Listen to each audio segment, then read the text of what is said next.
Well, a big seller this holiday season is Michael Bolton's Christmas album, This Is the Time.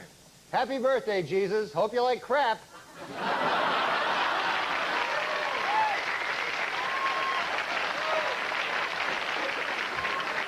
Norm, I think, has one of the best lines that probably I only appreciate on network TV history when he was hosting SNL, and he was talking about the new Michael Bolton Christmas album. Do you remember the line, Norm? Happy birthday, Jesus. Hope you like crap. Kills me to this day. It was funny because that joke was originally supposed to be about Mariah Carey, but she had some boyfriend that was some crazy, dangerous guy, and everybody was afraid. And you figured in an alley you could take a Michael Bolton. Yeah, exactly. Although I think Bolton kind of made amends a little bit by appearing in that recent SNL skit. Hysterical. He's Oh, hysterical. that was hilarious. Funny, yeah, that was hilarious. That was good. And he has a great voice. He does. I didn't know. And the song was kind of catchy. The SNL song was pretty good. Yeah, yeah. In stock market news this week, April's three biggest losers were Cantab Pharmaceuticals, Champion Enterprises, and Crapco, which manufactures crap. And also crap-related items, most recently Mariah Carey's Christmas album.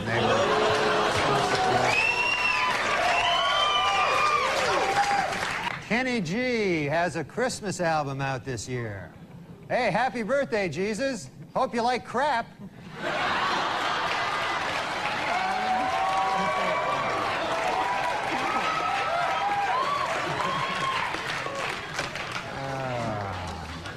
Well, I don't know.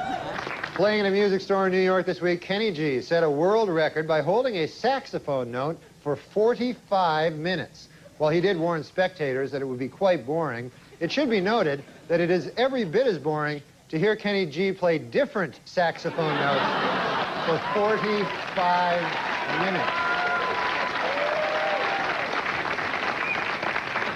This week, CBS aired the Martha Stewart Christmas special, in which she demonstrated that with an old soup can, some used tea bags, some string, and some sparkles, you can make a useless piece of crap.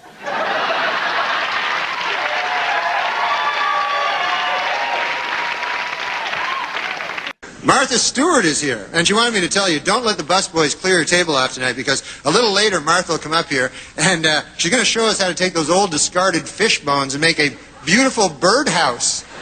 So...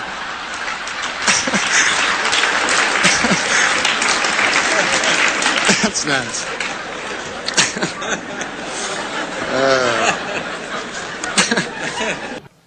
The New York Public Interest Research Group has unveiled its 10th annual list of dangerous toys for the upcoming Christmas season. Topping the list this year, baby's first circular saw.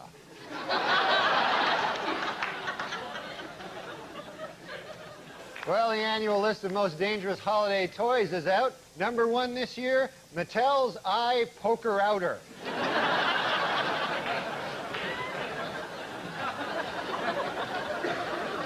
Well, the U.S. Safety Commission has issued a list of unsafe Christmas toys. Topping the list this year, Mattel's gasoline-powered sharp thing. And finally, the #1 selling doll this Christmas is Tickle Me Elmo. And the least popular selling doll, you guessed it, Tickle Me Frank Stallone.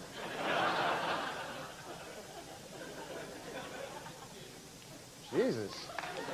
Scientists have created a genetically superior Christmas tree that will be taller, stronger, and tougher than other trees. One downside, if you don't like your presents, it will kill you.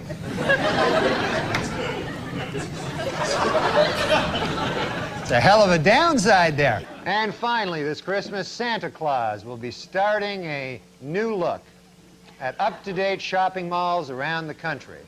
They will now feature black Santas, Asian Santas, Hispanic Santas, and even Middle Eastern Santas. It is all part of a program to make little children cry.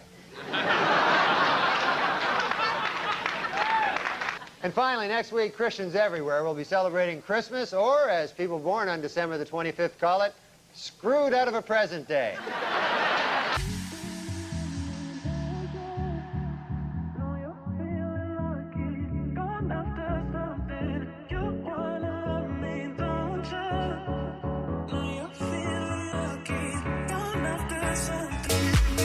Where are you going here? You're going to Cobb's in San Francisco. What do you like to do during the days in San Fran to unwind? Do you go? I just work on my ventriloquism. Oh, how's that going, Norm? It's going great, man. I thought Rusty and I would do a little holiday song for you. Oh, you're kidding me. Let me kick back here and put my feet up in front of the fire, you and Rusty. Which puppet is Rusty? Refresh me.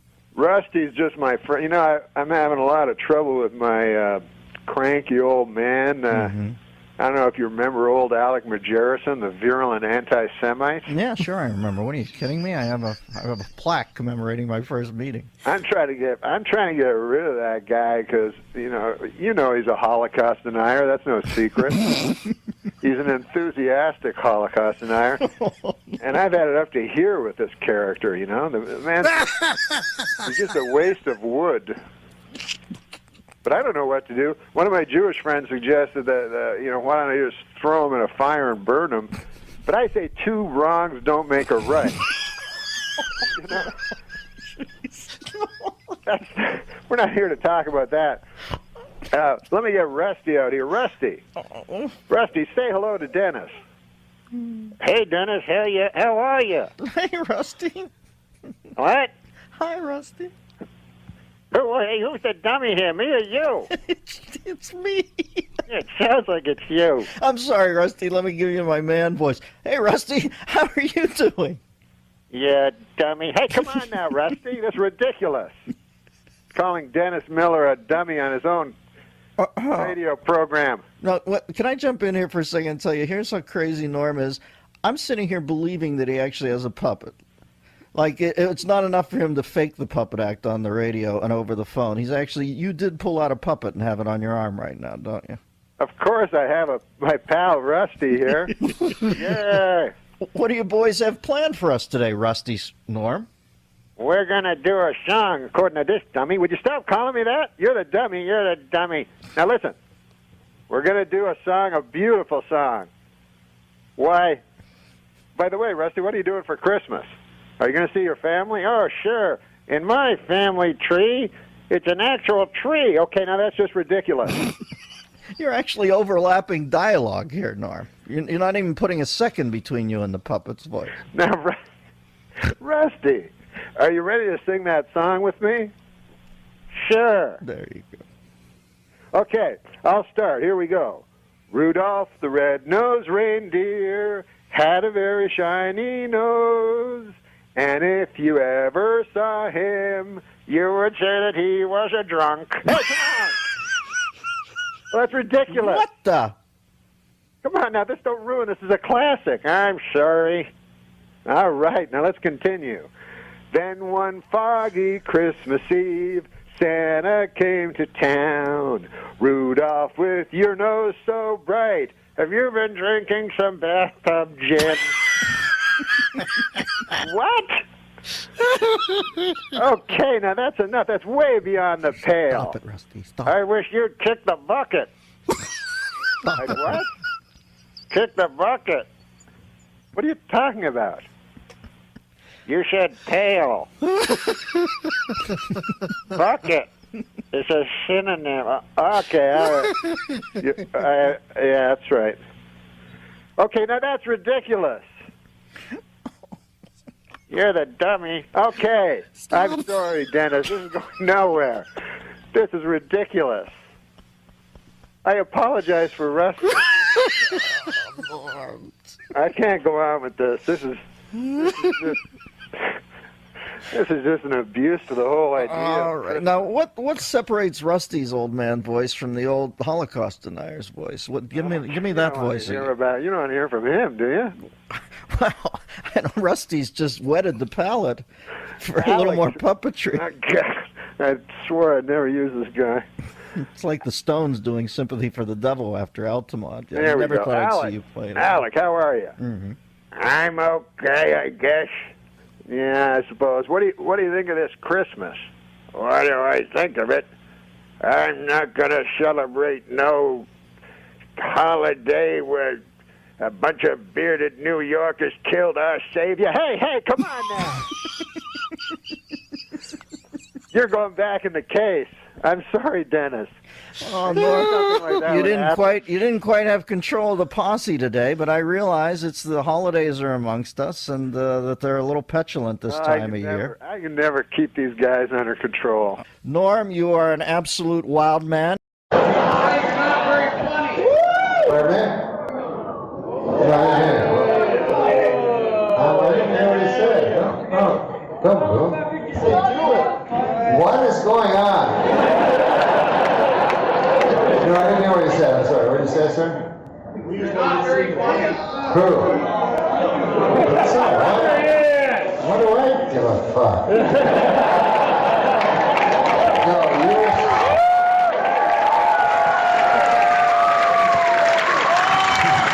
No, you're saying I'm not very funny, You got right? my money. You got my money. That's okay. How much money? How much money I got that's yours?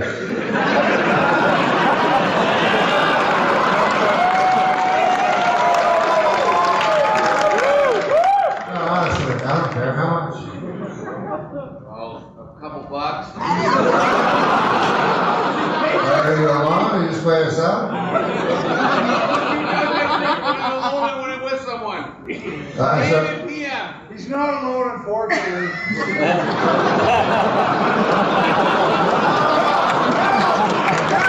no, but so what was the idea? Let me, so here's the thing. So you go, I'm gonna pay money. Go see this dude, right? Tickets probably cost a lot of money, right? So,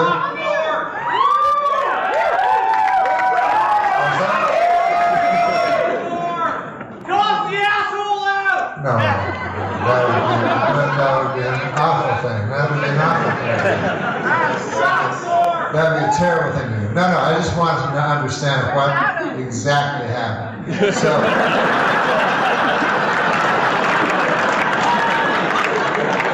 but anyways, at some point in your life, you thought I was funny. I assume, because I don't got no fucking banjo or shit.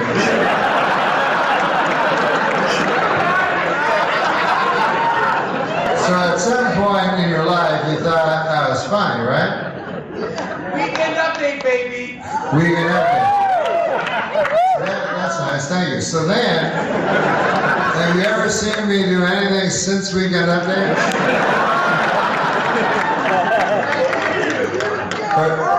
Pardon me? YouTube Morbid ones. I'm sorry, what? YouTube Morbid bits. I did what? There's a lot of YouTube Morbid bits. YouTube morbid bits? Oh, morbid. I see. You know what I'm talking about. And so then, did you like those? No. You didn't like those?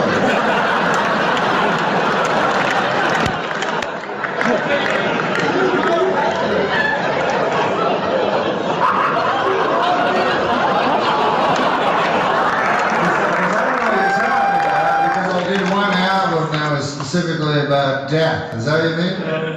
Yes. So they were clips from the you don't like those.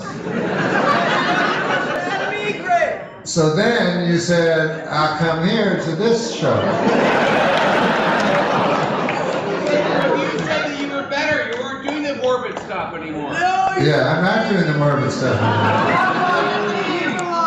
Did I do anything more? First of all, I never said I was better. I've never used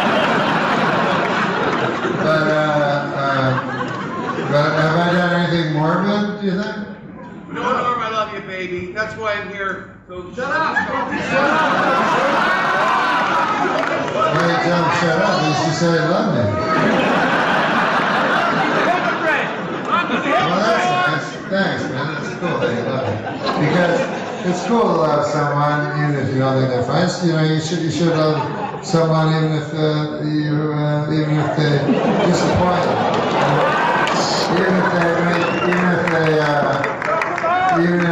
No, I'm not going to check them out. Why would I do that? Yeah. So you know, it's nice of you to love me, even though I've disappointed you. I'm sorry, it's funny, because seriously, I never tried. I'll try to do that. But that was nice that he said that you let me on the weekend update. And it was sweet that you said you love me. So, I love you too, bro.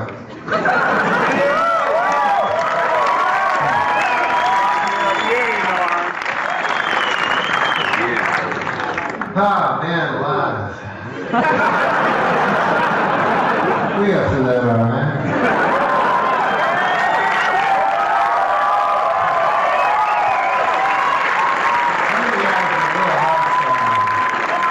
You gotta let people be, you gotta let people have their opinion and stuff like that. Man paid a lot of money, and then he's like, what the fuck is all this shit?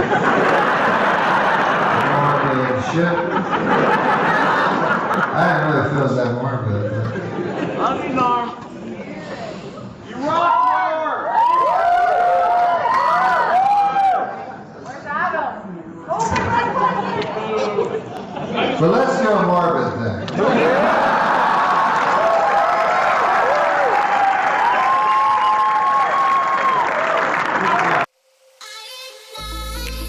It's one life.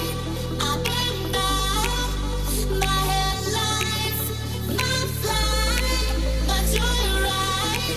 I won't stop till the daylight.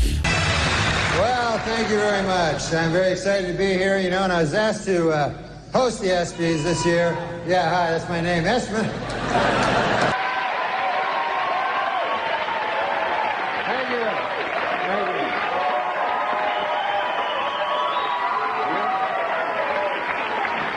Thank you very much. You're very kind. In the, what's that? Oh, yeah, no. No, you're absolutely right. That is my name.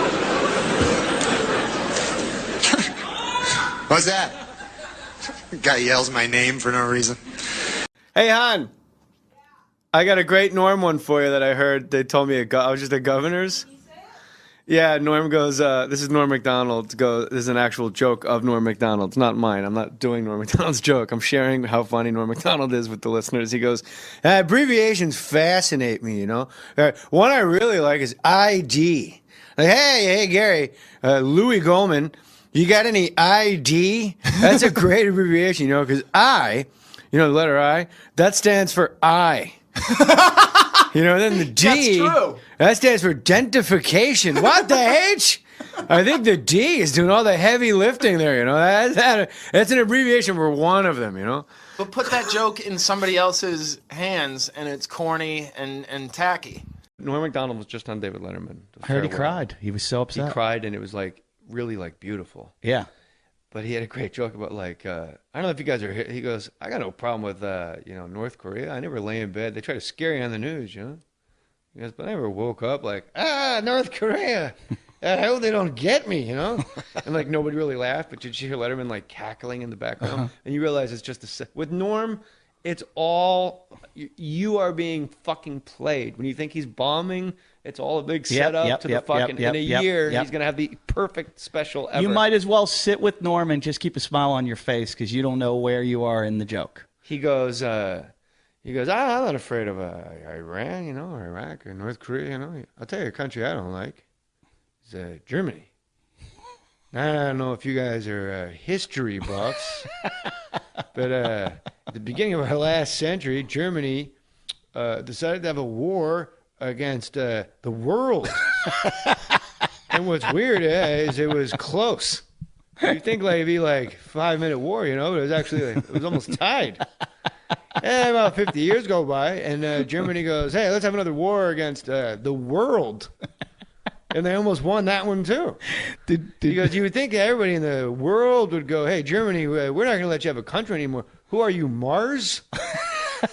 Just fucking, I just love, it was, you would think it'd be over in 5 minutes, but it was close. Did you hear him talking on the Russell Brand podcast with him and Russell Brand when he was talking about how he was at the party or when he played the White House Correspondents' Dinner? Yeah.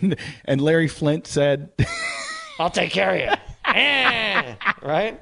I'll take care of you. He goes, when a guy says, I'll take care of you, you know, you think you're going to get, like, if he owns a grocery store, you think you're going to get some vegetables. But Larry Flint, you know, you think you're going to get some crazy kooky girl and you're going to get to have sex with her, and then Larry Flint's going to come in his wheelchair just whacking off. But he does like an impression. The guy jacking off. Larry Flint fucking.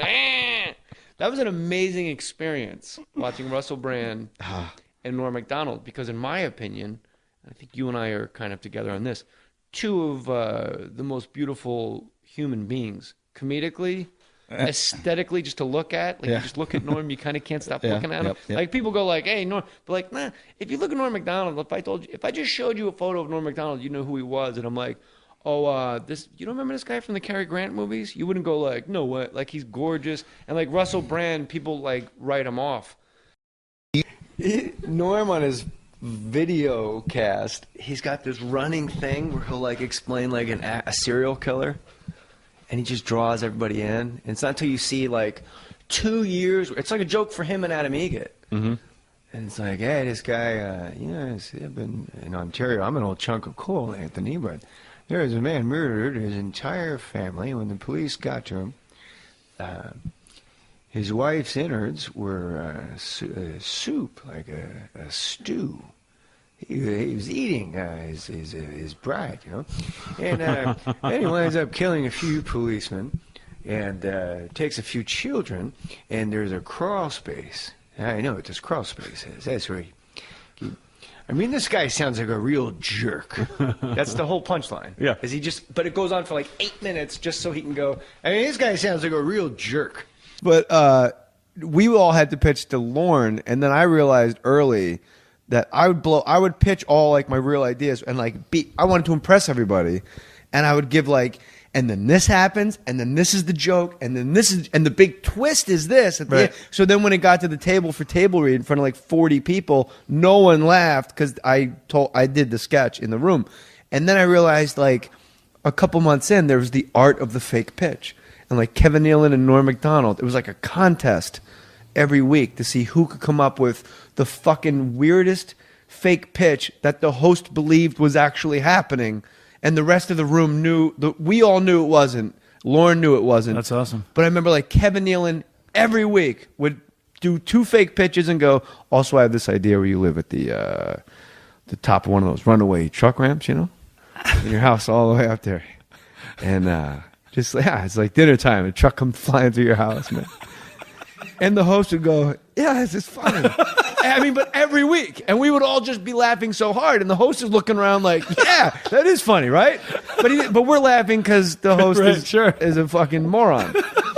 And then Norm, I remember, it was Bob Newhart goes, I got this idea. People always confuse literally and figuratively. A guy will go, hey, how was that movie you just saw, you know? And I go, oh, my God. It was so funny. I literally laughed my head off. But hey, he didn't, you know, because he's got a head still. And Bob Newhart just stared at Norm like, that's the stupidest shit I ever heard. And then Norm, like a dog with a chew toy, was like, I'm not leaving this room until, like, they fucking lock the doors like a prison movie. He's going to break him? Like, yeah. And he goes, or you go, hey, how's your wife? Well, she literally died. When she got your message, she literally dropped dead right there on the floor. She's died.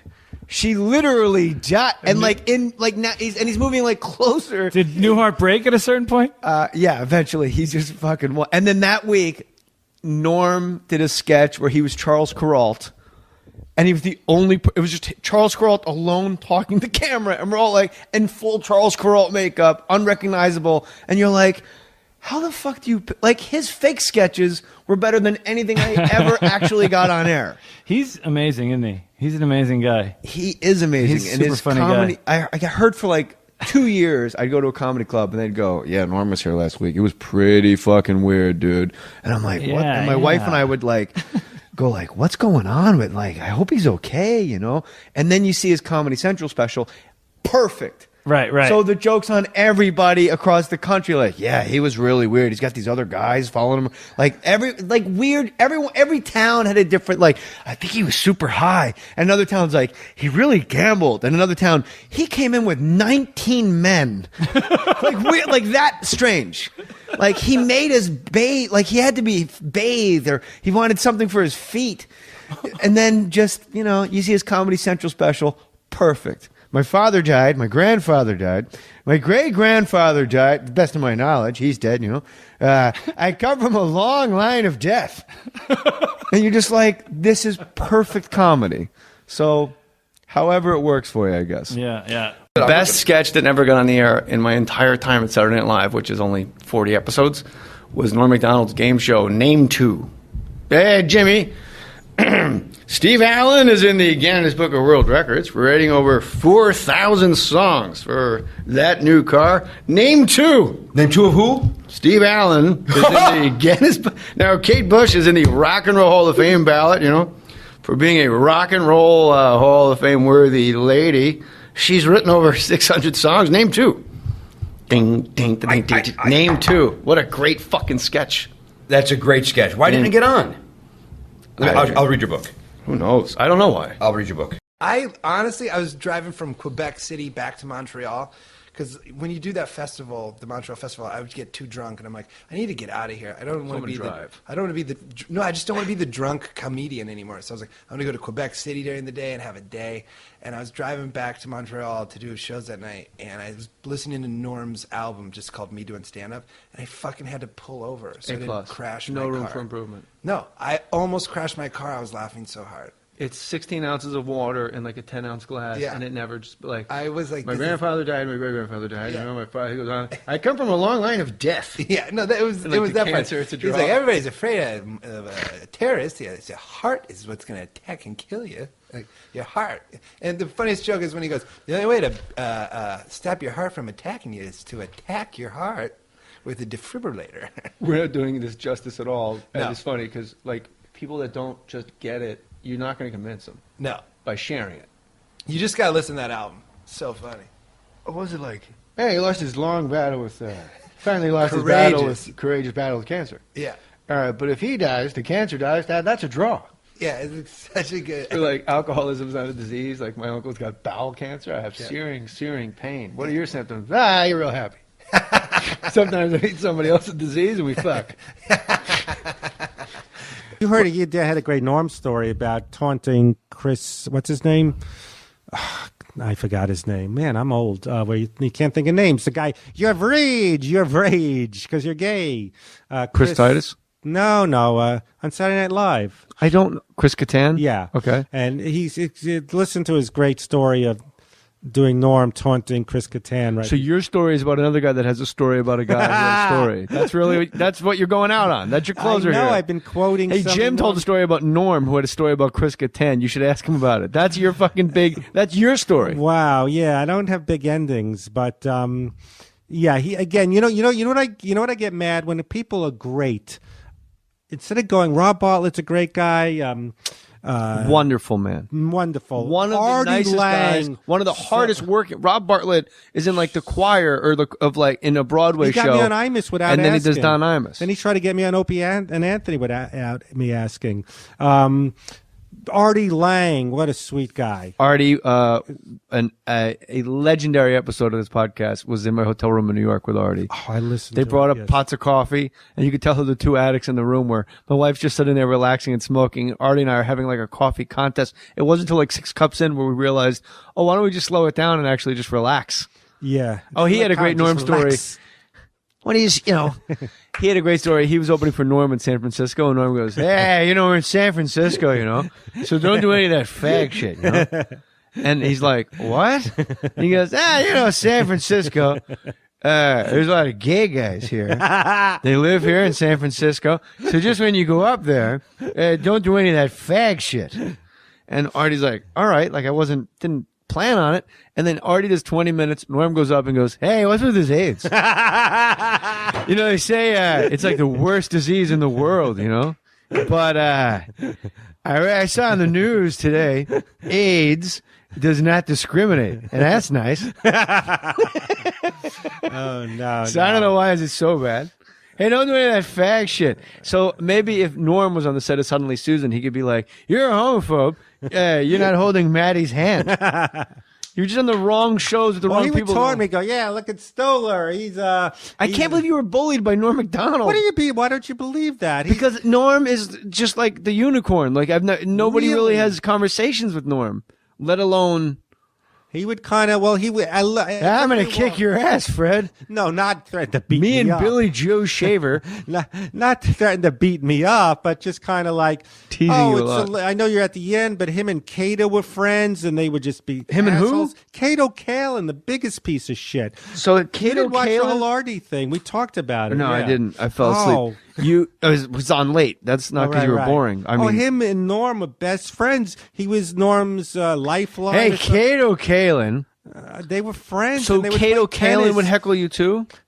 Well, we one time me, Cato, and Norm played tennis, and I got a flat tire, and they're driving, laughing at me because I was on the side of the road. And Cato would kiss up to Norm, but they didn't stop to help you with your. No, flat tire. they stuck their heads out the window, were laughing as they drove by. What jerks! Yeah, you should go on Norm's podcast. Well, I did. Oh, you did already? Yeah. Oh. And well, you don't need my help at all, do you? No. Yeah, and was it fun? Did you bring up the fact that he bullied you? Or were you afraid because he was a bully? I was a little afraid that I'd get busted, and you know about the book. But he goes, I don't care. Norm didn't care. You know. Yeah, I go. I said, Norm, I have to be honest. You're in the book, and I said something. He goes, I don't care. Last time I got heckled bad was at Motor City Casino in Detroit.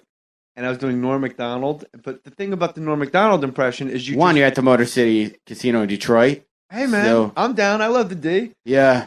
But I'm doing Norm. But the thing about a Norm impression is you have to ramble and circle it back around. Like it's got to get a little uncomfortable. Right. And I was doing Demi Moore. Oh, my God. Demi Moore went to the hospital for that exhaustion there, you know. Exhaustion. Oh, my God. You know where I go where I'm exhausted, John?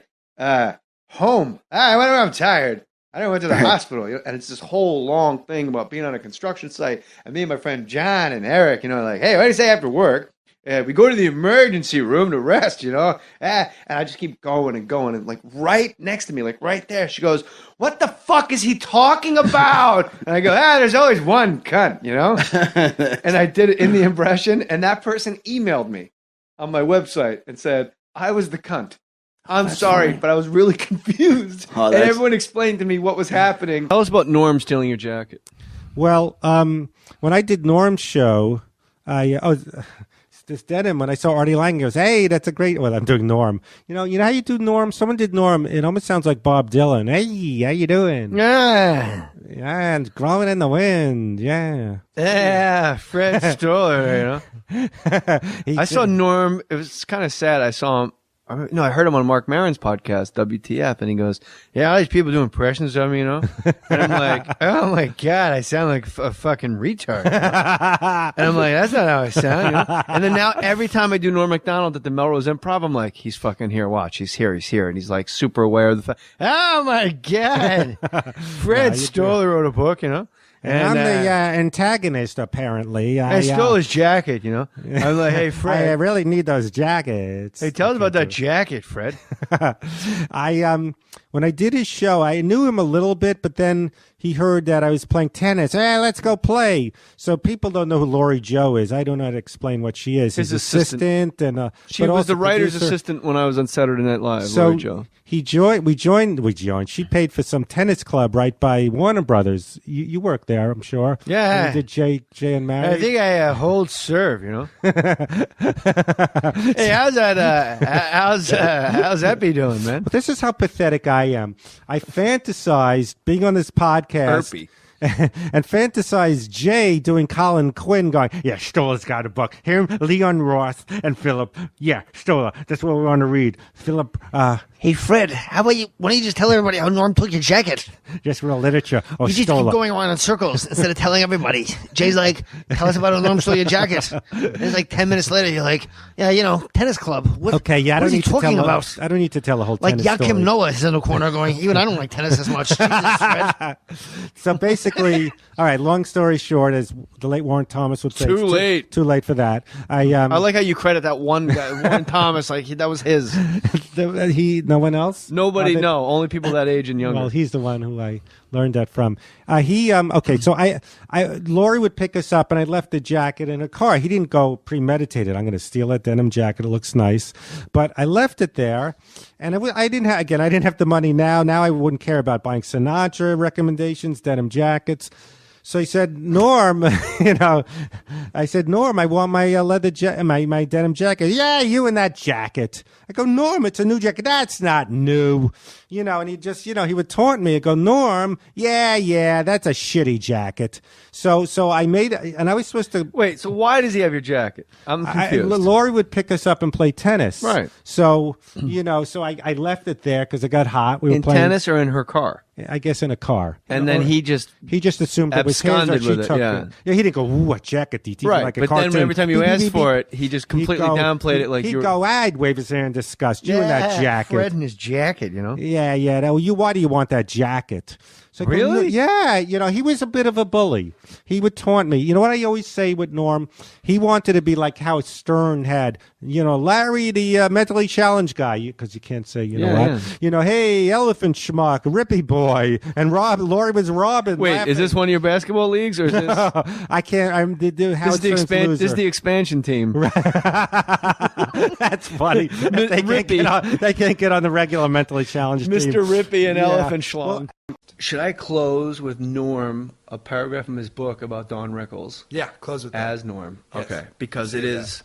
I was at a hotel reading that off my iPad. I laughed so hard, I fell on the ground. I don't doubt this. My wife came in the other room because she thought I was having an actual heart attack because apparently I was just making gasping sounds and kicking things over. Oh, that's perfect. You want to hear part of Norm? By the way, Norm's book, based on a true story, Norm MacDonald, is a must, and you have not read it. I haven't read it. I see it. I'm on planes.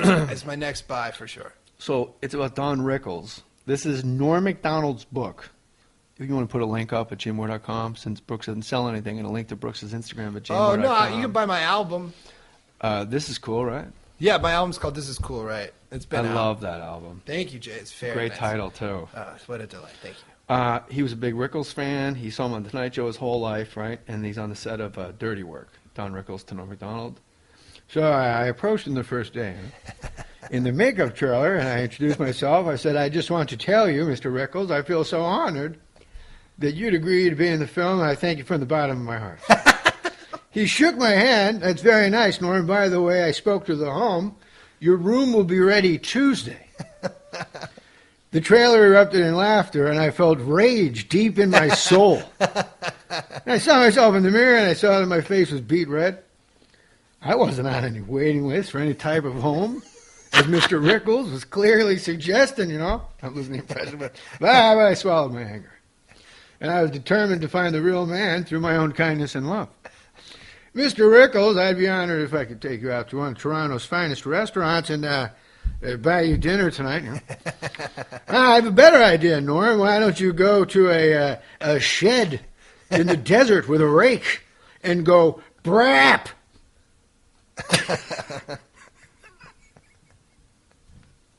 Go brap. It's literally capital. Yeah, I get a better idea, Norm. Why don't you go to a shed in the desert with a rake and go brap? Now, this awful classless burping noise got the cheap laugh I'm sure Mr. Rickles is used to, but not from me. I could feel myself beginning to shake with rage. Now, I'm going to read to you the part where I was so happy to meet and reach the real Don Rickles, and I said, anything you want to do, what would you like, sir? Well, Norm, he says, I'd like you to get a monkey and an organ grinder and run around the room going, I lost my sack, I lost my sack. And then Mr. Rickles then pranced around the makeup trailer doing a grotesque pantomime of me searching for a missing sock. What is he talking? It's fucking fiction. I know. Like in the beginning, the first chapter, he's like him and Lorne Michaels are smoking opium. And it's the most genius thing because any fucking story, nobody can sue him. Yeah. who's the guy? Dick Ebersol can't do shit about what Norm wrote in here because Norm's like, wait a minute, me and Lauren were at a whorehouse smoking crack. Don Rickles was doing a grotesque pantomime of me searching for a missing sock, and I fled the makeup trailer. I took a nice long walk trying to compose myself. I think it was the comment about losing my sock and then running around telling everyone that hurt the most. It's fucking. Oh my God, we're crazy people. It's so funny. But people listening are like, I don't even know why that's funny. No, exactly. I saw him in Cedar Brap. Rapids. Yeah. He said brap.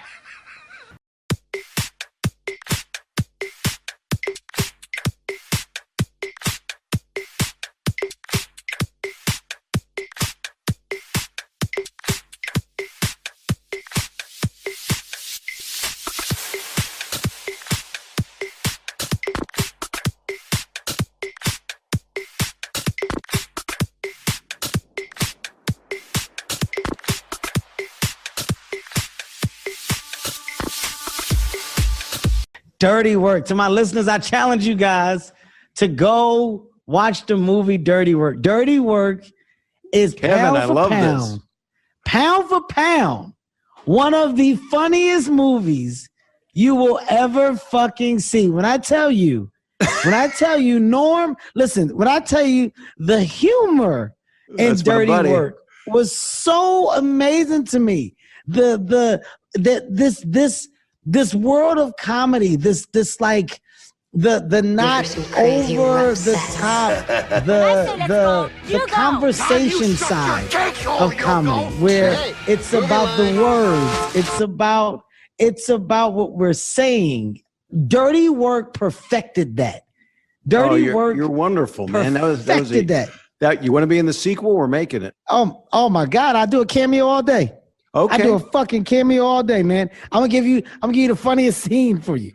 One of the funniest moments in Dirty Work. So in Dirty Work, there's a scene where they're about to have like the fight. It's like the bar fight. Right. And he's at the jukebox. He's like, oh, we gotta put on some bar fighting music. That's the beautiful Chris Farley.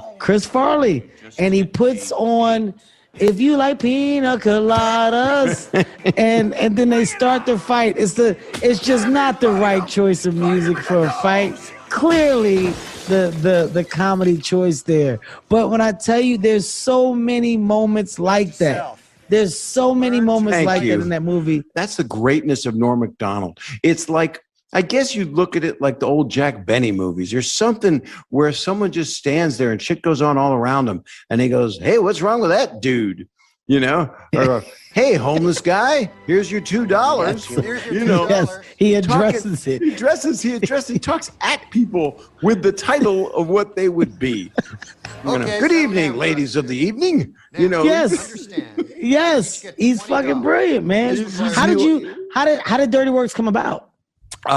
Dirty Work was a script that Norm wrote with Frank Sebastiano, who wrote the original draft, and Fred Wolf. Mm-hmm. He was a co-writer. My buddy Frank and Fred. Frank Sebastiano and Fred Wolf. Mm-hmm. Oh, good. Yeah. I always say to Fred Wolf, he lives in Hollywood, and I say to him, you must be pretty comfortable out there in Hollywood, Fred Wolf, because there's a lot of wolves out there.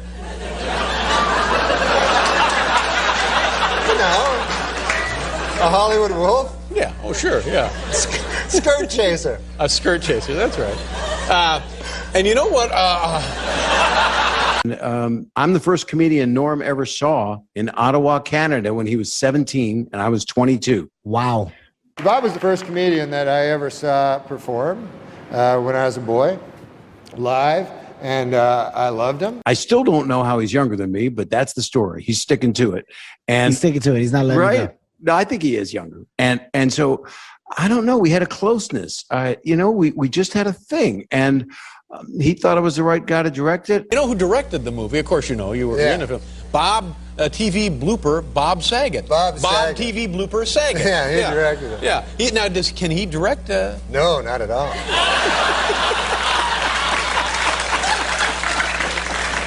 Was it just a lot of people getting hit with a rake and stuff? Just bang! Like people falling down at weddings and that kind of thing? It was very comfortable with him as a director, though, because, like, he would give me, like, acting notes. He'd go, I think you should do it this way. And then I'd go, I've seen you on that Full House. What are you talking about?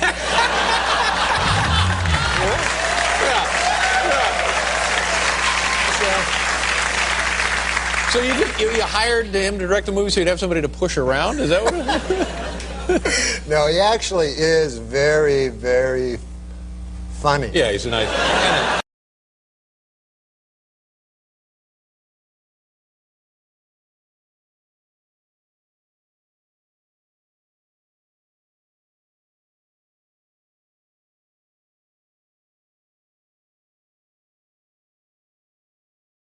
The weekend it opened was the last 2 days that Michael Jordan played for the Bulls.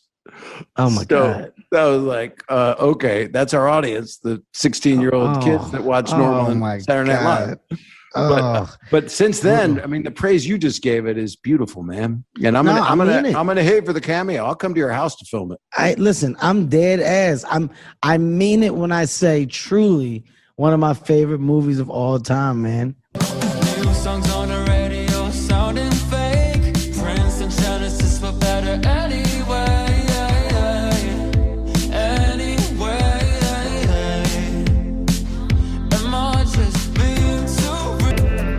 So if I had to say 5, I hate lists and stuff. I'll say 3 and then leave 2 spots open. But I would say Brian Regan, he's my favorite comedian alive. Kevin Hart, I would say Colin Quinn. And then I'd leave 2 spots open.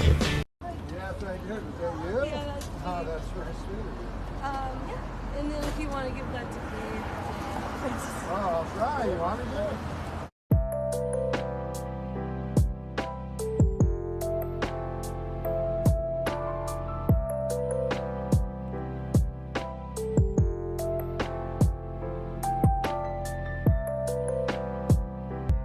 Hey, Norm MacDonald here in the Seattle at the Moore Theater. Everybody always wants to know what it's like backstage. It's sometimes better than this. Now, apparently I have a Seattle fan club. And I didn't know, I knew nothing of this, but they've sent me stuff, so I thought I would open it up live so that you see it the very time I see it. Oh, it seems to be a long letter. Oh, as the founder of the Seattle chapter of the Norm MacDonald Fan Club, and then if I find something else, we'll put it up. A picture of a lady. It's a Norm from, I don't know. I got to meet Norm, and I also got to prove my fucking fanhood to him, and I made him happy. So it's really special, and I have it on camera. But my final photo on Tinder is a photo of Norm actually holding my headshot that I signed and left for Norm, a screenshot that he posted on his own Instagram story. So Norm never posted Instagram stories. And what happened is this. So I flew to LA one time, literally leaving letters at every comedy club I knew Norm frequented about my fan club and with little gifts. He never got them because when he made it to the Moore Theater, which I pulled every string I have in Seattle to get this damn gift for him in there, I designed a shirt for him and a shirt for his mom, a picture of them together with their favorite foods, a fudgesicle and a banana. It's really cute. And just to jump ahead, his mom actually wore the shirt in all the videos after that they ever made together. Whoa. Why did God make only one Yogi Bear?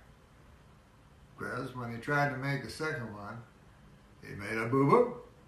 Here's your apology. I got it. Oh, you got it. Good, because I forgot my password. Roseanne and Louis have been both very good friends of mine for many years. They both made terrible mistakes, and I would never defend their actions. If my words sounded like I was minimizing the pain that their victims feel to this day, I am deeply sorry. Yeah, I am. Yeah. I am sorry. All right. Listen, Norm has a show. Oh, man, is this how it's going to end? I don't know. Who's your? I like that guy you work with on the show, by the way. What's Adam Ega. What's his deal? He's my sidekick. Is he a comic? No. Who is he? He's a guy.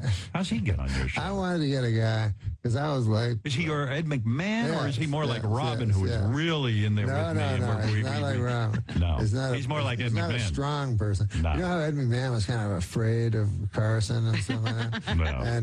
And so I thought, what if you really amp that up? So I didn't want to get a comedian that would give blowback to me. Right. I just wanted a guy that I could crush. Right. You wanted the guy. Can we bring him in? Well, all right. Maybe that's a good way to end because you know, look. I mean, you know, you got your own troubles. Yes. I understand. Let me ask him the question. Do you support Me Too, or are you one of these? Let's see if he can get you the trouble. You do support me. Of course. Norm says you don't. Oh, well. Yeah. He says you're a Cro-Magnon. He's ready to change his mind if he has to. Yeah, how did you get on Norm's talk show? I mean, I watch you on YouTube. I like you. I like how I appreciate that. I like how you guys interact. But what is your background to be on Norm's show? Well, I mean, Norm and I have known each other for many years. Yeah, I used to manage the Improv in Tempe, and now I book the Comedy Store. Oh, you do? Yeah. When he was a young man, he did stuff that, you know. What'd he do? What stuff? Uh-oh, here we go. When you're a young man, Kern can be hard to come by. Oh, you know yes. what I mean? Yeah, money. And you do what you can. And this was in New York City. Where it's so you dealt drugs? What did you do? Well, you know the Queensboro Bridge? Yes. Well, is this true? I guess. What did you do at the Queensboro I Bridge? can say, Were you a male hooker? No. I can say it in the way that's more. When he was a young man living here in New York City, he used to jerk off punks onto the Queensboro Bridge, $15 a man. Is that right? You jerked off guys for $15 a man to He's make not money. homosexual. He's not gay. That's not gay if you're doing it for money, I guess. I mean, the economy's changed, you know? Right. It doesn't sound great now. No, it doesn't. Never sounds wrong. It sounds like you're a gigolo. No, he's not. It wasn't like Richard Gere. No, it's the opposite. Part of it was like Richard Gere. No, but you guys do a nice thing together. I love it, and I watched you guys from the YouTube days. Oh, now you're on. Love it. Well, I love you both so much. Yeah, I love Imagine Norm. being in here. I'm shocked right But now. most days we would never have you in. But you're rightfully so. Because Norm is in so much trouble right now and got kicked off the Tonight Show. We brought you in as like kind of the buffer. We didn't want to end on that note. This fucker.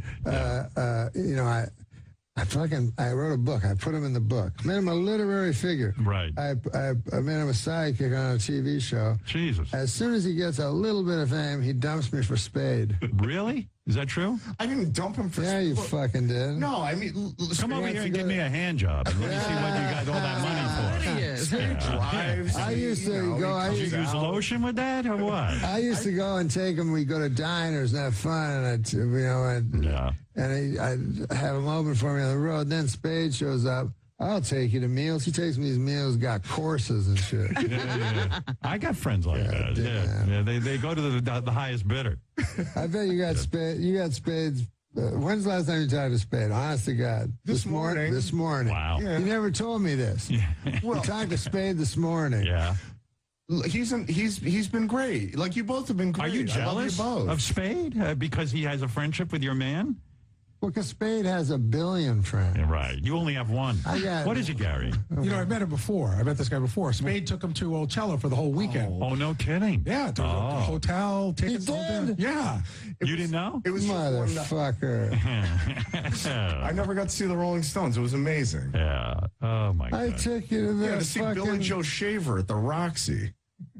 Yeah. No, who paid for the fucking Holiday Inn? Express. No, that's true. No, that is true. Hey, Norm, you know what I realized? When you got fired from SNL, you did our show the next day. I did. And now that you're in trouble with SNL, I hope they don't. I mean, now you're on here again. Hopefully the tradition is bizarre. It is weird. Yeah. You know, like I guess this is where you go when you're in trouble. You're my father confessor. I think so. Yeah. All right. Hey, what about this joke? You want to hear a joke? Yeah. Yes, you should end on it. You know, why don't you end on this show, the right, show Robin, me I love it when he tells a joke. Show me and we do jokes.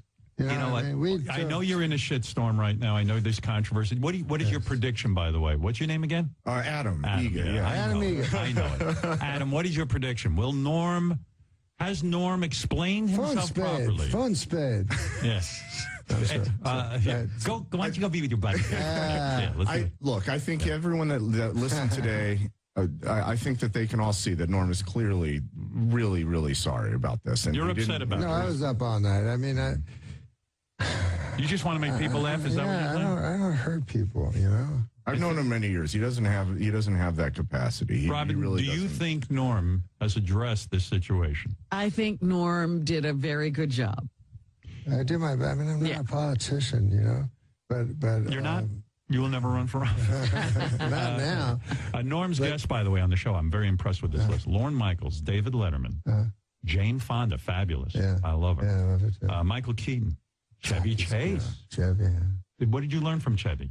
Well, you did the news and Chevy did the news. Yes, he did. Did you thank Chevy for starting the news? You know what? I did thank you did. Because and I remember when Chevy came on Saturday Night Live and everybody treated him like a dick. You know, like he was a dick. Right. And I said, we might not have a job because of this guy. Right. You know, and my theory about Chevy was when he started SNL, he was this young punk kid, and he'd say anything about anybody. Right. That was what was cool about him. He was a rebel. Yeah, he's a rebel. Then he ages like we all.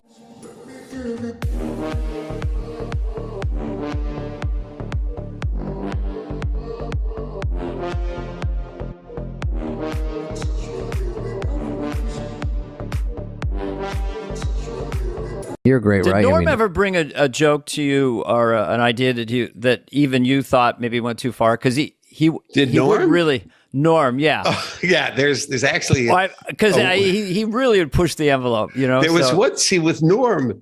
Even with me, like I'd occasionally, and you guys knew. Yeah, I know. You Norm, would tell me in Hollywood Minute, you'd say, "I dare you to do that." And I'm like, I can't. I don't want to. I got scared, but you're like, you're such a pussy. And I'm like, God damn that Hollywood. But when you were dealing with Norm, he would occasionally he would be in his Canadian geezer mode, and you couldn't get him out of it. He would just have to ride it out. You just have to go, okay, he's going to be doing I'm sorry, I don't quite, right. I hear you, but I don't understand you, you know, and that kind of thing. And so you'd have to go, okay, Norm, when you're ready to talk as Norm Macdonald, I'm here, you know. And but anyway, so sometimes he would come in with things where he was clearly joking and I would never take the bait. But one time he had this joke, which there's not a lot of jokes that offend me. You know, they certainly don't offend me in the conventional ways, but they often offend me. It's just, I think they're just terrible jokes. But this one kind of did in a way in that sense. But he had this joke where it was, Woody Allen is dating again. And it was the image of the naked Vietnamese girl running down the road after the napalm attack. That old photo, that famous old photo.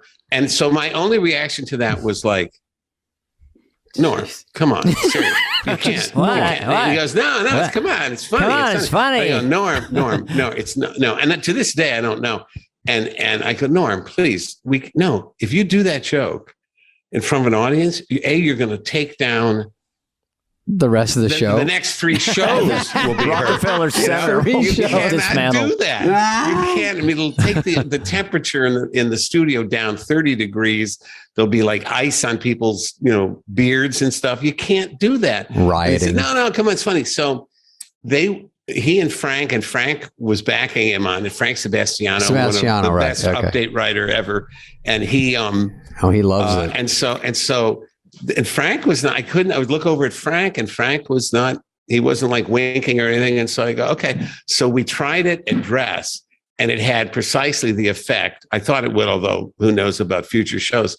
But anyway, it was like this, this collective giant gasp. And then, so after that, Norm was willing to give it up. And then we didn't do it on air, obviously. But years later, so that was I'm going to say that was maybe 1996. So at least 10 years later, Steve Higgins, who's current producer of the show, comes up to me and says, do you ever remember, and we're looking for a sound effect of an audience being like horrified, offended. And I go, I got it. So I said, like, I directed them to that update. And I said, I'm pretty sure if you take that thing, the other thing is it will be uncorrupted by any laughter. So you'll get a nice clean take of gasping and horror. And so they I didn't remember which show it was from. So they had to like plow through a lot of dress rehearsals, I guess. But a few hours later, Higgins said, "Oh my God, we got it.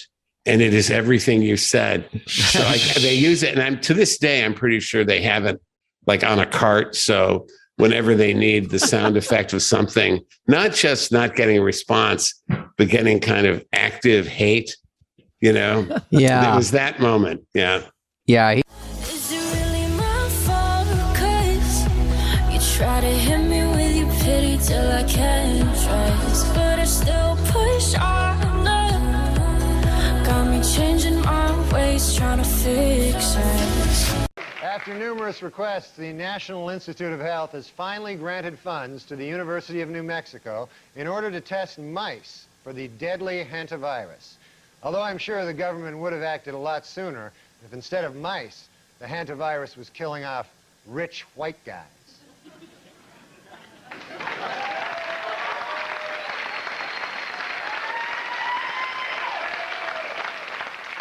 And in Brunswick, Maine, an outbreak of the deadly canine parvovirus has led to the local Humane Society killing many of its dogs.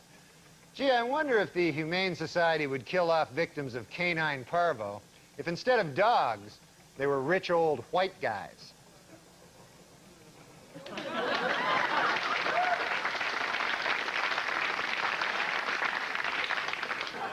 Wildlife officials in Maryland say that increased hunting will be necessary to control the state's black bear population.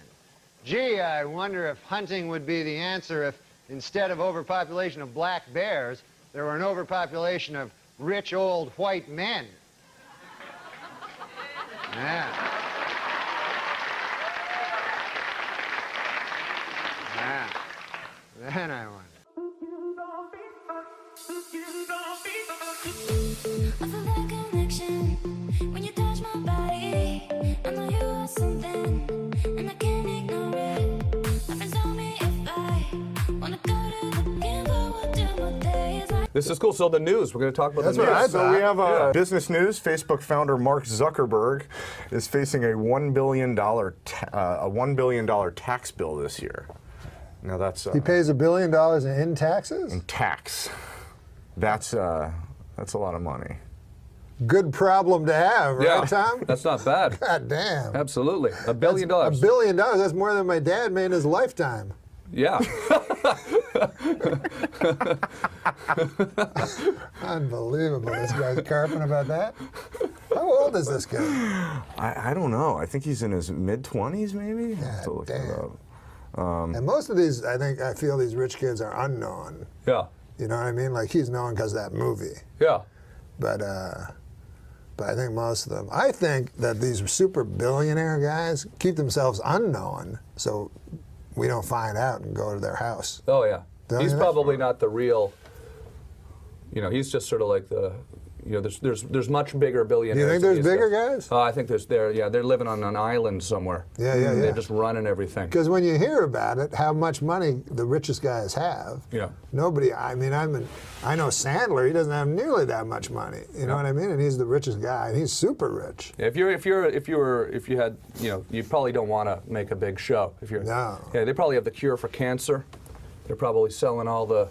You know, all the drugs that we're all taking, all the drugs, they're selling all that stuff. They got all the cures. They're living on an island. Some of them are those are the mother that fucking introduced crack into my neighborhood last month. Do you have a crack problem? Well, now I do, because those introduced crack into the neighborhood. Really? And what they don't tell you about crack is, God damn, it's good. Yeah.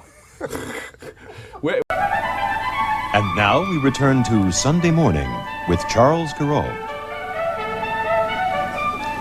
Well, it seems that's all the time we have this Sunday morning. It has come time for us to part, you and I, for I am retiring from CBS News. I have been on the road now for 37 years, and I will miss it. I will miss it much. I will miss the thunder of the big diesels as they roar by me. I will miss the inviting windows of well-stocked general stores reflected in the rearview mirror.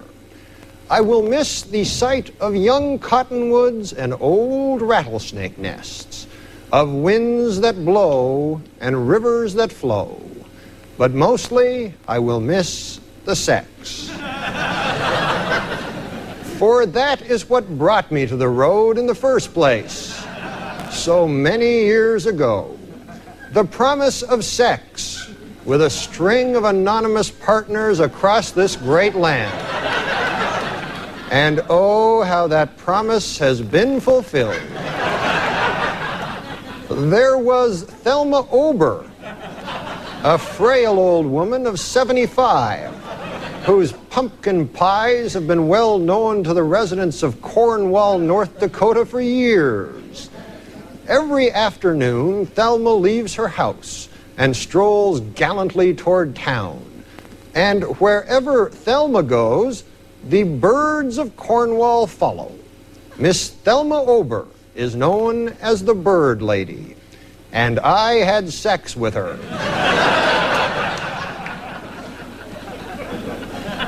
I remember Sarah Little, who lived at the end of a long dirt road in the piney woods of Arkansas, and is the best friend a dog ever had. She owns over 450 of them. Oh, and just one more thing. Sarah Little is the town dog catcher. And oh, one more thing. I had sex with her. And I will not soon forget old Ned Harrigan. From Monkland, Maine, the proud possessor of a ball of twine 67 feet around. If he ever unrolled it, it would stretch from Monkland, Maine to the Gulf of Mexico. But, of course, Ned didn't want to unroll it. He wanted me to have sex with his wife. And so I did. And wouldn't you know it, old Ned watched. And I think he learned something, as did we all that balmy August Monkland night. Yes, there were hundreds and thousands more. None of them were very attractive, I suppose, even by backwoods standards. But I couldn't care less. What's done is done. Anyway, those days are past now. I will retire tomorrow and busy myself with more solitary diversions. Perhaps you'll find me knee-deep in a bending piece of water known as the Madison River, trying to fool a trout with a bit of floating feather. Or maybe I'll be practicing something called autoerotic asphyxiation. A curious diversion Eric Severide introduced me to, and I've grown quite fond of. And so, tiddly-widdly toodaloo. All I want is to stay with you, but here I go. Goodbye.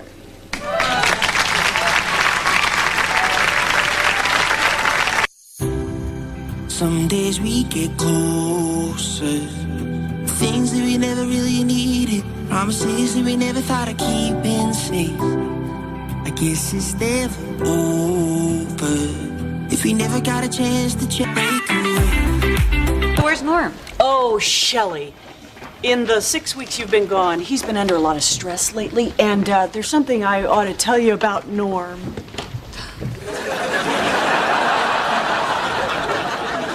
Oh, my God. Oh, hey, Shelley. Norm, what happened?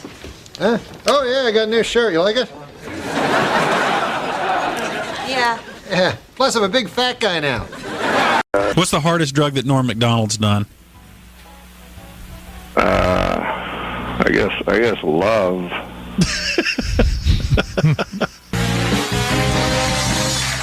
Where did you go? I had to go powder my nose.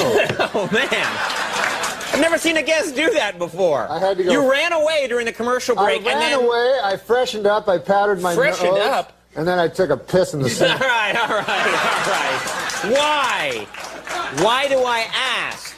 It's my fault. You go to, you start doing comedy, and, you know, what is interesting to me is we hear about this. Cocaine is not working.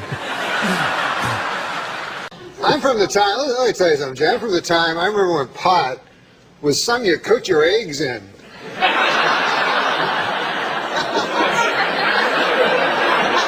Yes. I remember when hash was something you were made out of corned beef. Yes. Exactly. I remember when acid was something you threw in a guy's face when he made a pass of your wife. Exactly. Where are those days? Yeah. I remember. Yeah, exactly. I remember ecstasy when it was just the feeling you had when you threw that vile acid in the guy's face. So wouldn't you love to ask Dole, like, when he was doing the commercial for what they now call erectile dysfunction? Yeah. And I mean, how do you feel when you sit down and do that kind of a commercial? I mean, it's going to be a little embarrassing, you know. I don't feel that an old man should have erectile function. No, just thinking, you know, because they have that Viagra thing out. Yeah. And the other day, you know, Bob Dole came right out and said he was one of the first. Yeah. And, you don't want to hear about Bob Dole's cock, you know? I mean, President Clinton's cock, Bob Dole's cock, what the hell? But mostly, an old man like that, you don't want him to have a super hard cock. You know what I mean? Why? Why? Because an old man, you want him to be, got a pipe going, a newspaper, the dog at his feet there. Well, that, in some corners, is considered pipe. Oh. But now they're going to have to create some goddamn pill that makes women aroused at the sight of a fucking 70-year-old dude with a super hard cock. You know what I'm saying? It's crazy. This Viagra. It's insane. And you know what it's for? Impotent people. All right, it's for impotent guys. So get this. I read this. The pill can make your cock hard for 4 hours. Right. So now, who has the 4-hour hard cock? The impotent guy. The rest of us are fucked. Me and you got our regular cocks. Meanwhile, fucking Spade is, Curtis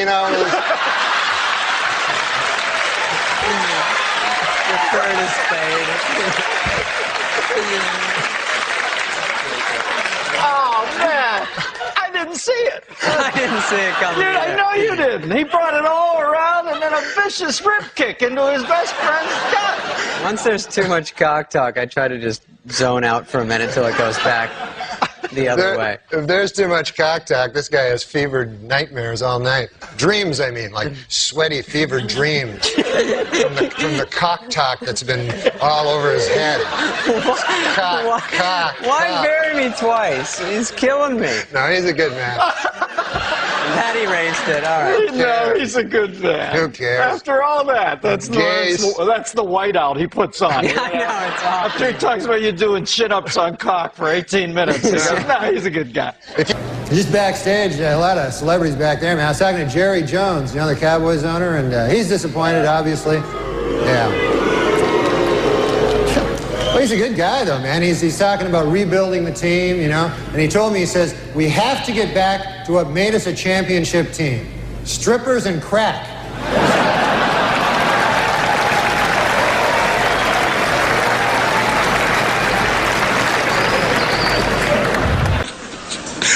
And, of course, it was very inspiring to see President Clinton up here on crutches making a speech. I mean, I thought that was just amazing, I mean, it's been difficult for the president. He can't jog now, and he needs help getting around, and he still occasionally suffers great pain, On the upside, you got your medical marijuana, so that's,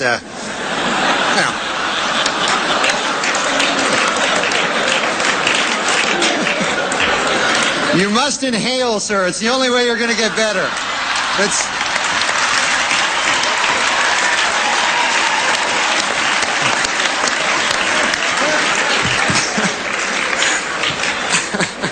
The show has loosened up considerably. I noticed I was watching Oprah and Dave talking about weed and booze. And I don't do either of those. The hardest drug I ever did, LSD. And I remember I was a kid, I was like 16, and I remember they warned me, they said, hey, you gotta be careful with that LSD on account of you can get a flashback. 10 years can go by, 20 years, 30 years, and a flashback will happen. So I thought, hey, that seems like a good deal. You tell me I buy a drug for $5, I eat it, I get high, and then 20 years later I get high again?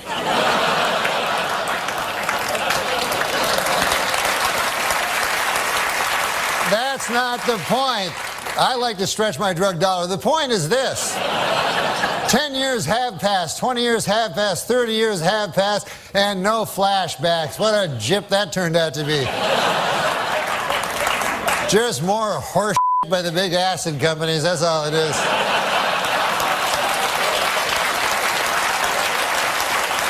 All right. I want to apologize for running out earlier. I don't know if anybody saw that.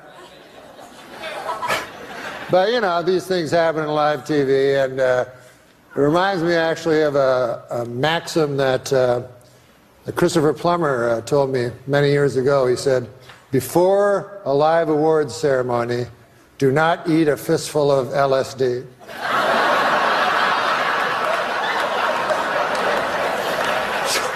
Take that with you.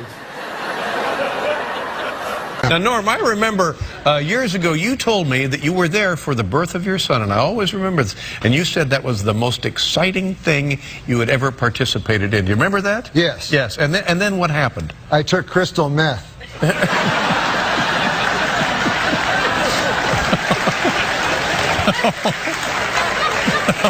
No, you didn't. I didn't know what you were getting at. No, that's right. No, and then you said a couple of weeks later you went skydiving. Oh, was that it? Yeah, that was what it was. Yeah. Or hang gliding. Yeah, hang gliding. And how was that compared to the birth? It was. This was a joke I did at one point? I have to do your act for you now? Is that what it's come to? And you said that was much more exciting than the birth. Oh, I'm sorry. That's whoops. Just a little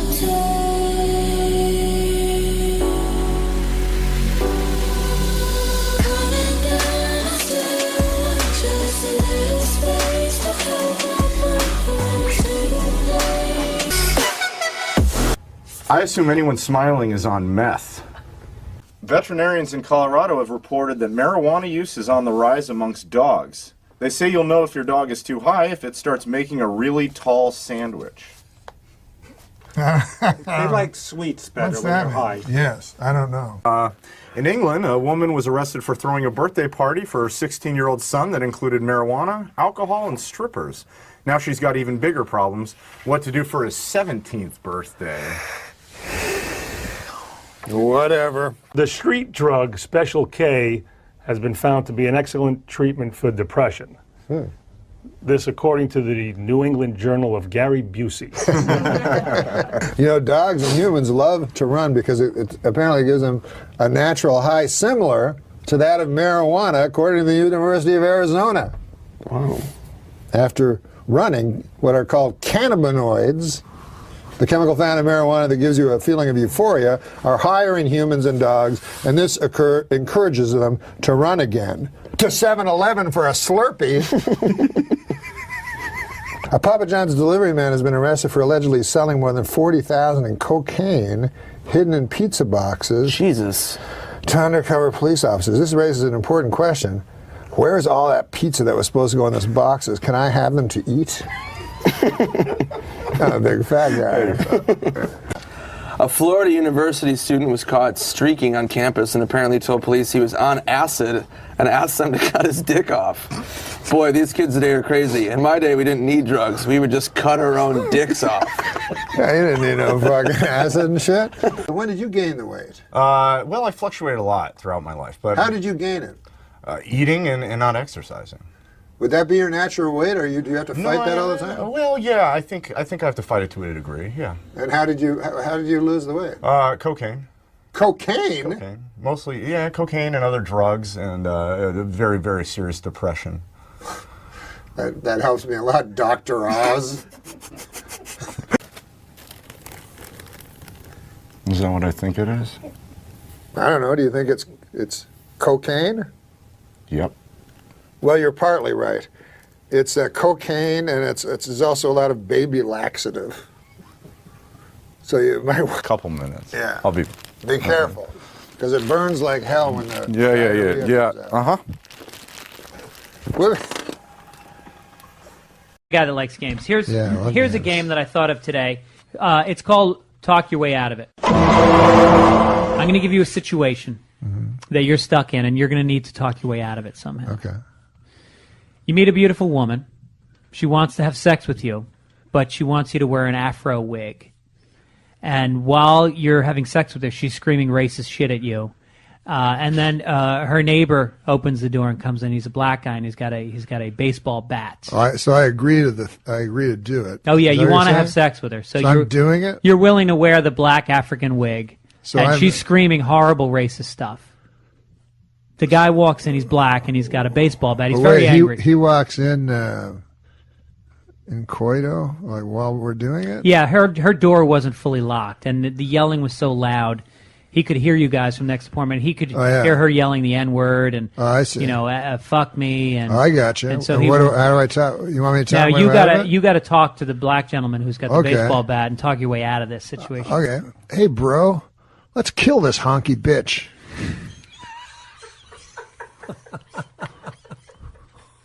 So you just commit to black.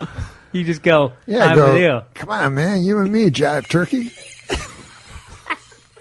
When I did my first comedy festival thing, that Montreal thing. What year was that? Fuck, I don't know. Like 87? Yeah, I don't know dates. Yeah. But it was around there. And how long had you been doing comedy at that point?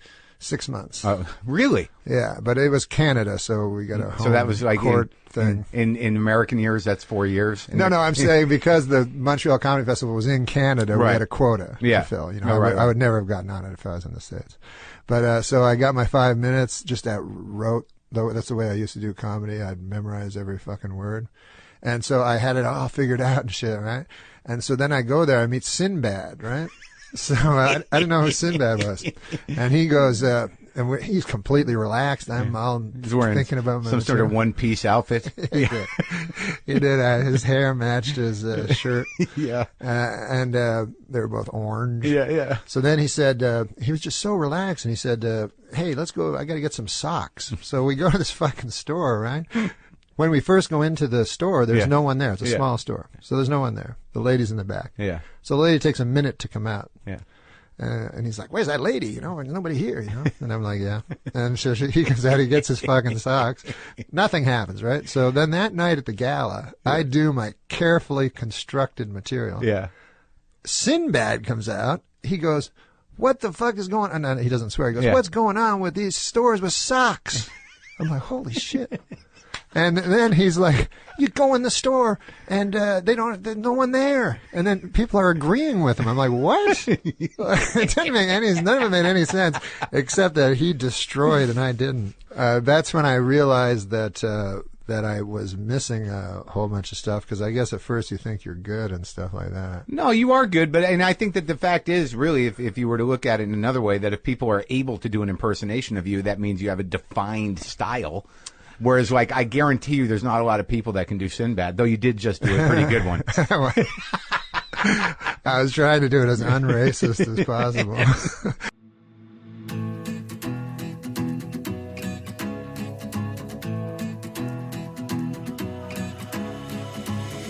I've been searching for what's missing, but the answer. One time on Def Comedy Jam, the guy goes, you got the do-rag? He goes, I'm fucking my woman, and I don't want to answer the phone. Oh, shit, it could be a job, and then after you take the do-rag, you wipe off your dick with the do-rag, and I'm like, no, I don't do that. But everyone in the audience is like, yeah, we all do that. We all wipe our dicks off. No, but Andy's a fantastic guy. I'm curious about something. And when I say, I used to make jokes at 12:30 about him being gay, that's absolutely ridiculous. But when we were starting out, I will tell you one story about Andy. This is what happened. I'm scared. I was working at Art's the deli coffee shop. Deli and coffee shop, bussing tables. So Andy comes up to me and he goes, "Hey man, I got a way to make some money." I said, "What is your way?" He goes, "I'm going to become a male prostitute." Now I said, "Andy, you're not gay. It doesn't make any sense." He goes, "But a guy has to make a dollar." So I said, "All right, do what you want." So he comes to me the next day and he says, "Hey, I'm buying breakfast." I says, "Why is that?" He says, "I made $450.05 last night." Wow. I said, "What on earth?" He goes, "Yeah, did some tricks there, they call it." So I said to him, I eat steak and eggs. I eat, expensive. He says, "That's all right. I made $450.05. And I said, "Well, who on earth gave you 5 cents?" He said, "Every one of them."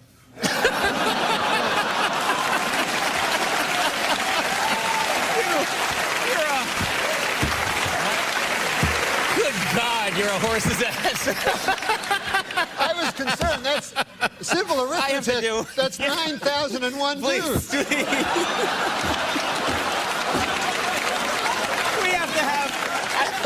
I will take a break. He says he's mature, and I think it's because he's telling my grandfather's jokes.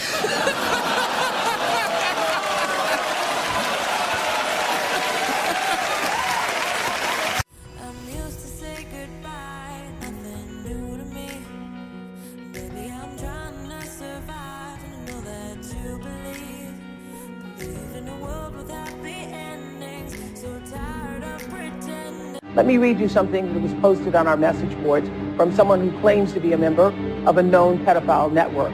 It said this: "He doesn't forgive, he does not forget, his group has over 9,000 penises, and they're all raping children." I was concerned. That's simple arithmetic. That's 9,001 dues.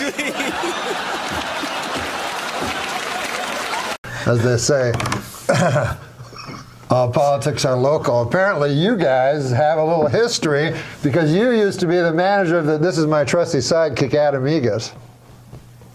You used to be the manager of the Tempe Improv, the best club in the country. Right. And I did 10 minutes once in front of them, and then I never played there again. Wait, when did this turn into Crossfire? And secondly, I didn't ban. Who banned me? I think it was Howard. Yeah, Howard. But you're part of the same regime. No, all right. Well, technically, yeah. But Howard was an old man. Yeah, like Kim Jong-un, right, has a soldier, but like if yeah, I'm just following orders. But you're a part of the thing. All right, I admit that. All right. And what did I do? You know who else said they were just following orders? Hitler. Well, Stalin was just as bad. Yeah. What did I do? I think you took your pants down. On stage? Yeah, he got pretty naked on stage. Well, I wanted to prove a point. I said that skin color is only that's your skin color, and we're all pink on the inside. So I showed him my butthole. I remember now. Yeah, and that was my opener, and he didn't like that. It's like Lenny Bruce. It was a real opener. I'm scared of letting go. I'm scared of letting go. I'm scared of letting go. I'm scared of letting go of everything in the past. Black is great. Black is great. Black is fantastic. Right? Yeah, black is fantastic. Even though they're not black anymore, but then again, we're not white, right? Right. We're pink like his fucking asshole. We're all, Seen it. We're all the color of Bobby's asshole deep down. It's beautiful. It's beautiful. It's like you could do that as a poem, like some slam poetry. That's what you should do, Bob. You should go on like slam poetry? Slam poetry thing in New York City. Well, they have these, I saw a wonderful play. A guy went on a trapeze over the audience. This was at the height of the AIDS epidemic, and he cut himself. And his blood, his AIDS. Yeah. his AIDS-filled blood went all over the audience. We then would cheer because we were afraid to be politically incorrect. So instead, we contract AIDS. But wait, you were at the show? Yeah. You were being sprayed with AIDS blood? Yeah, we all got full-blown AIDS within a terrible circus. Did you get your money back? No, we pretended it was good because we'd rather get AIDS than be called homophobe. But this guy said one of the most disturbing things to me. Yeah. He said he was very into the S&M, gay S&M scene. And he said he loved when guys with AIDS would fuck him. He said something like, when they pumped their death up my hot ass. I was like, oh, wait. It looks like a badge of courage, almost. Yeah, it's a real Stephen Crane moment. Oh, man.